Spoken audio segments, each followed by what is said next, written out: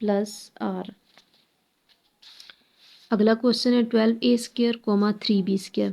इसमें भी प्लस ही लगेगा, 12a² plus 3b²। 12a² plus 3b²। अगला में फ्रैक्शन फॉर्म में दिए हुए 1/y, 2/x, 3/2। इसमें भी प्लस ही लगेगा। हम यहाँ लिख लेंगे 1/y, फिर कोमा है तो कोमे की जगह प्लस, फिर 2/x, फिर कोमा था उसकी जगह प्लस, और फिर 3/2। अगला क्वेश्चन है 2xy, yz, 4zx। हम इसका जब लिखेंगे तो ये आ जाएगा 2xy plus yz plus 4zx। अगला क्वेश्चन है 4x, 5x, 6x²। हम इसका लिखेंगे 4x plus 5x plus 6x²। अब हमारे पास क्वेश्चन नंबर 8 है। There are 25 girls and 27 boys in grade 6 in a school. एक स्कूल में ग्रेड 6 में 25 गर्ल्स हैं और 27 बॉयज़ हैं। And 30 boys and 23 girls in grade 7 in the same school. और उसी स्कूल में 30 बॉयज़ हैं और 23 गर्ल्स हैं ग्रेड 7 में। Write an algebraic expression to find the sum of girls and boys in both grade. हमने इनको अलजेब्रिक एक्सप्रेशन में भी लिखना है और उसके बाद इनका सम भी लेना है। तो पहले इसमें क्या है कि हम लिख लेंगे, फर्स्ट में हम लिखेंगे number of girls in grade 6। Grade 6 में हमारे पास कितनी गर्ल्स थी, तो ये हमारे पास था 25 गर्ल्स। दूसरे में हमारे पास था नंबर ऑफ़ बॉयज़ हैं इन ग्रेड 6, 27 बॉयज़। अब गर्ल्स का हमने जी लिख लिया और बॉयज़ का हमने बी लिख लेना है। इसको हमने करना है अलजेब्रिक एक्सप्रेशन में लिखेंगे तो ये आ जाएगा 25 गर्ल्स प्लस 27 बॉयज़। अब ग्रेड 7 के थे number of girls in grade 7, तो ग्रेड 7 में हमारे पास थी 23 गर्ल्स और number of boys in grade 7 30 boys. इसको अलजेब्रिक में लिखना है तो ये आ जाएगा 23 गर्ल्स प्राइस प्लस 30 बॉयज़। अब सम ऑफ बोथ ग्रेड करना है कि सम इनका कितना आएगा, तो पहला हम ये लिखेंगे 25 गर्ल्स प्लस 27 बॉयज़ और 23 गर्ल्स प्लस 30 बॉयज़। इनको हमने प्लस करना है तो हमारे पास आ जाएगा 7, 3 to 5, 57 बॉयज़ प्लस 5, 3, 8 और 2 to 4। तो हमारे पास आ जाएगा 48 गर्ल्स हैं और 57 बॉयज़ हैं। अब अगला क्वेश्चन है कि Arsalan is working at a burger shop. कि अरसलान एक बर्गर शॉप के ऊपर काम करता है। ऑन मंडे सोमवार को ही sold 40 burger, 20 fries and 60 cold drinks. उसने 40 burger, 25 fries and 60 cold drink बेची हैं। ऑन ट्यूसडे मंगल के दिन ही सोल्ड उसने बेचे हैं 35 burgers, 28 fries and 54 cold drinks. Right and algebraic expression, इसको हमने अलजेब्रिक एक्सप्रेशन में लिखना है। And find how many burger, और हमने ये भी मालूम करना है कि उसने कितने बर्गर, फ्राइज़ और कोल्ड ड्रिंक्स है वो बेची हैं। Did he sell in both days, दोनों दिनों में उसने कितने ये सारी चीज़ें बेची हैं। तो पहले हम लिख लेंगे on Monday he sold burger, कि मंडे वाले दिन उसने कितने बर्गर्स बेचे हैं। तो ये हमारे पास है, इसमें ऑन मंडे को है 40 बर्गर्स, बी से बर्गर हो जाएगा 40 बर्गर। फिर है on Monday he sold fries, कि उसने फ्राइज़ कितने बेचे थे, वो था हमारे पास 25 फ्राइज़। और on Monday he sold cold drinks, तो 60 कोल्ड ड्रिंक्स। अब हमने इसको करना है अलजेब्रिक एक्सप्रेशन में, हमने इसको लिखना है तो ये आ जाएगा 40 burger plus 25 fries plus 60 cold drinks.